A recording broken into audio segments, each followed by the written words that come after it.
Good morning.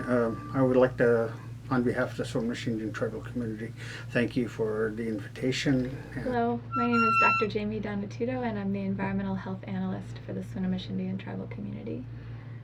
And my name is Larry Campbell. I'm the Tribal Historic Preservation Officer for the Swinomish Indian tribal community. We're a small tribe that is based in the Northwest.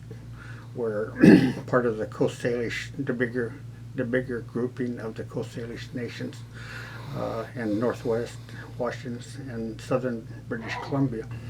So we have a reservation of about 7,000 acres, land-based acres, and 3,000 acres of tidelands. 90% of our borders is on water, saltwater and estuaries. So climate change and this sort of issues are very important to our people because again, that's will have a tremendous effect on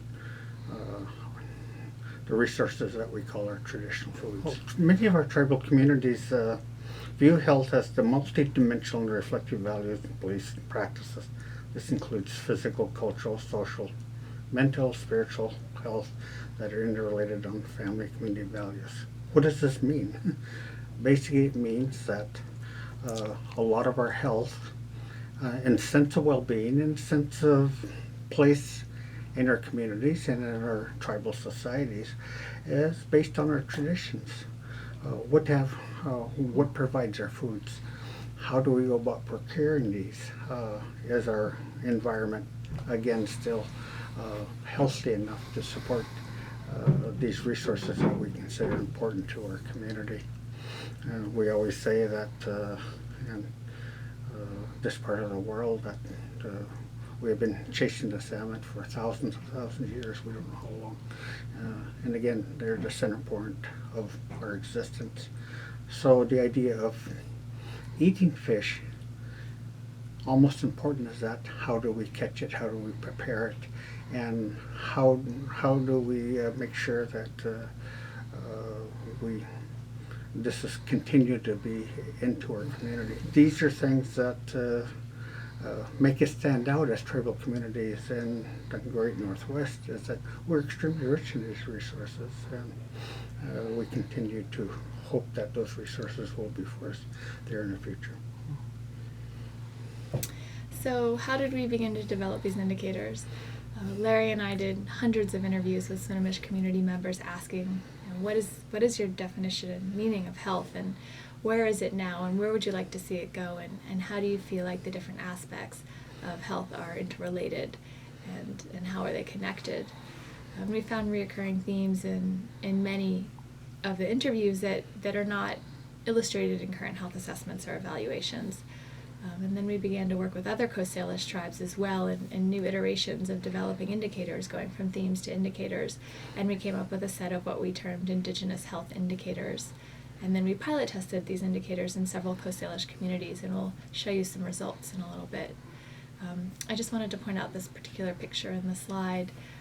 It's a picture of Larry giving a blessing to a king salmon statue in the local area, and I feel like this picture has great importance because, as Larry was talking about, it's not just food for the body, but a lot of tribal members will also say it's food for the spirit.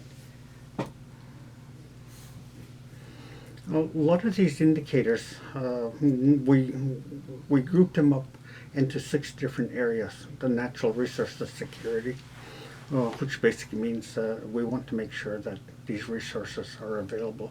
So our tribe does put together, and all the tribes here in the Northwest put great emphasis and devote a lot of resources through their tribal governments in protecting these resources, and that they will be there into the future, thereby again strengthening our treaty right and making the treaty a living document.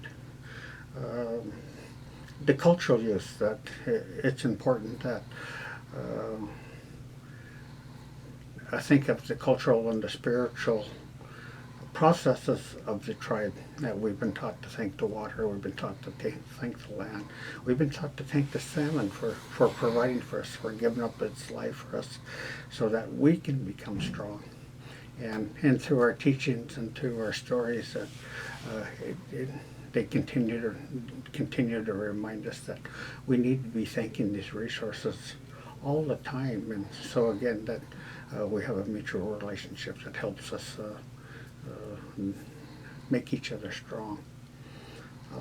And education is another one from the tribal viewpoint, is that how do we transmit these teachings, these stories, and these values to our younger people. In our tribal communities, that we place great emphasis on our elders, because when they live to be a certain age, they become our teachers, and whenever we have questions on certain things, we go to our elders for this advice and encouragement, and they tell us and give us advice on how to move forward with that. Community connections, the community connections. Well, one thing is that we're all fishermen here, and so that we all work together when we fish, when we clam dig, when we gather these things. And our whole culture here in the Northwest starts and ends with our families. So we encourage our young people to be able to don't forget the elders who can't go out and hunt and dig clams, who can't fish anymore, to make sure that they have these resources. They may be wishing for it in the morning. And in fact, our fishermen are encouraged to give their fish away during the salmon season, the first part of the salmon season, and give it to our praying elders so that they would continue to have good luck, and that it would satisfy a spiritual need for our elders. So, again, that we all try to work together as Swinomish people to keep these community connections open. Self-determination is another thing that we really feel that is truly important to us, because the self-determination allows us to determine what is important to our community, the continued survival and the continued success of our people. We want to not only survive, but we want to thrive. The things that we're talking about, we're trying to really fine-tune this term, and we haven't got a good definition in our mind yet. Kind of a stopgap term here that we're using is calm mind, emotional security. Some people might call it power place. They might call it peace of mind. They may call it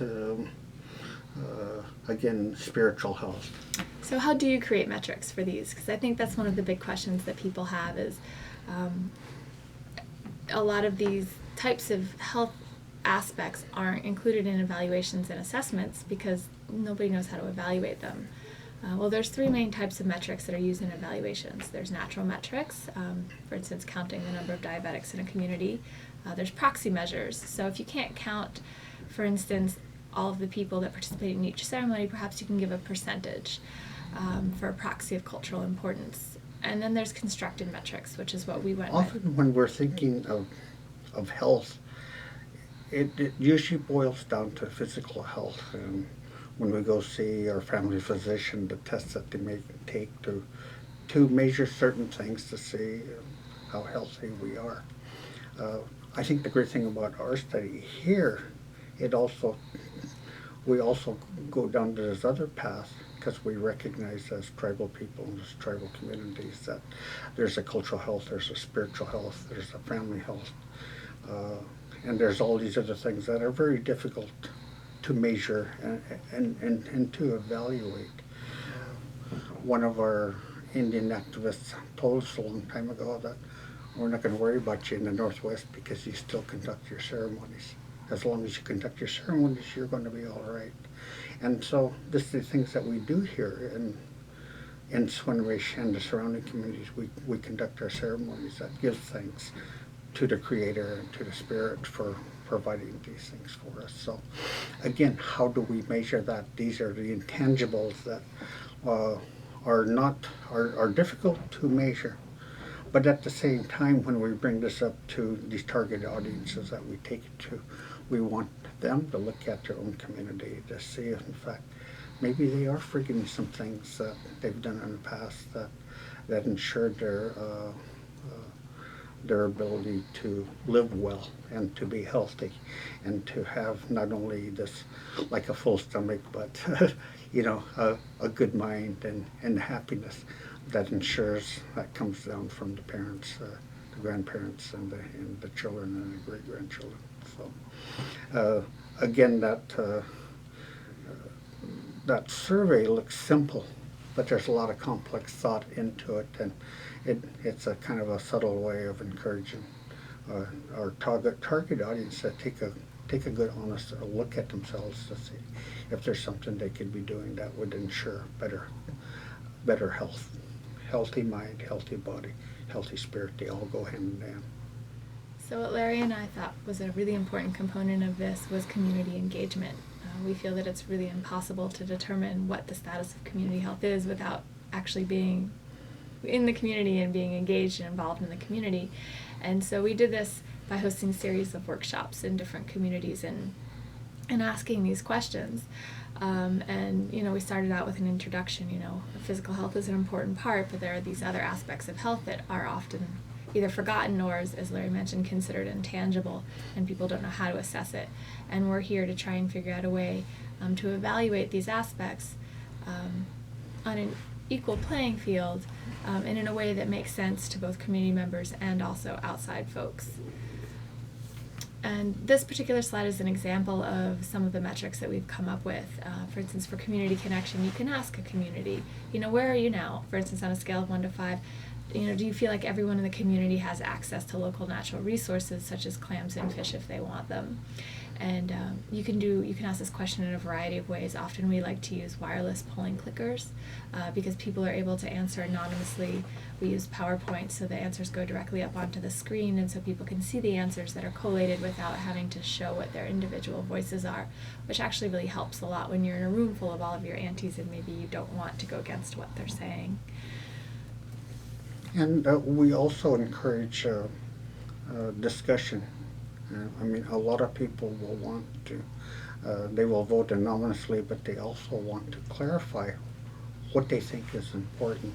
And for us, that we realized that it was important for us not to cut off the discussion, because then therein lies the process of bringing out elusive values that are important to the community, and that would give us ammunition for the next set of questions that we may ask down the line. We've also found that dependent on the context, whether it be climate change or pollution or something else, development project, how the IHI's Indigenous Health Indicators are ranked and weighted changes. So it's really context dependent, and we're going to give you a quick example that we did a pilot on climate change and sea level rise and how that would impact the western shoreline of the reservation. And what we showed were some models of how the shellfish beaches would change from now into 2100, and then we asked how this would impact different aspects of health. And so for one example, we talked about resources security, and we asked about available locations to harvest now and then how that would change in the future. And this seems quite obvious if we're saying that 27% of those areas on the west side of the reservation would be gone in 2100. But I think the numbers are really important to speak about, because what you see on the screen is how people thought that health would change, but what you don't see are really the stories behind those, and those are equally as important. But this can help speak to outside decision makers. We've often found when people think about environmental health, they think about how people impact the environment, degraded essentially, and then how that degradation impacts human physical health. But we find, particularly with tribal cultures, that there are so many of those other connections, and it's such a reciprocal relationship between the people and the natural resources, and those are so overlooked. And so we really hope that what we're working on is one way to shed light on these other aspects that are as equally as important. The slide that's up now is from a pilot test about the climate change project and thinking about sea level rise and impacts to health. And this isn't representative of the Swinomish community, but it gives you an example of what you can do with the data. And what we did was we took the 6 indicators and we projected the impacts, the lowest impacts, the highest impacts, dependent on what the folks in the workshops told us. But then we also talked about priority concerns. And what you really find interesting about this slide, for me anyway, was that cultural use is ranked as the highest priority. However, it is the lowest concern. And that really surprised me, but then Well, as Larry and I were talking about it, and as we were talking with some other elders, it made a lot of sense, because elders were saying, you know, culture is always there, it will always be with us, and it's not stagnant, it changes. So it is such a high priority of who we are and our identity, but we also know that it will always be here. What was ranked as the highest concern, the things to address first, with sea level rises, natural resources security, things like shellfish beds. How do we mitigate, or how do we adapt to sea level rise? Are there other areas we can harvest? Can we protect these? Can we take out armoring, which is like rocks or other implements that have been put on the beach to keep the land behind it from getting inundated, but maybe we can take those out and let those shellfish beds naturally go up the beach as sea levels rise. There are many options, but knowing that this is the most important priority is a good way for then governments to be able to think about planning and policy. So we feel that there could be a lot of potential uses for the Indigenous health indicators. You could do health impact assessments with them, which currently have no set methodologies, but hopefully as they're put more into use around the world, perhaps it will come up with a unified or systematic way, and perhaps some of these aspects could be included in them. Measuring baseline health in tribal communities is really important. Risk assessments, human health risk assessments, like what started us down this path. Natural resource damage assessments, and thinking about ecosystem services and cultural ecosystem services. So again, that we're looking at different ways of putting together the information that would show a common need across tribal countries, some way that we could quantify or qualify, and that people could use this information to influence legislation. Not to standardize it, because all the tribes are different, but we'll try to find a way to present that it makes sense, and that the widespread environmental protection needs to happen. Mm-hmm. And talking about how each tribe is unique, it's the idea of getting that broader aspect of health into the assessments, but then being able to tailor it for each community. But in a sense, it's almost environmental health literacy of the communities themselves, teaching outsiders what the really important aspects of health are in environmental health.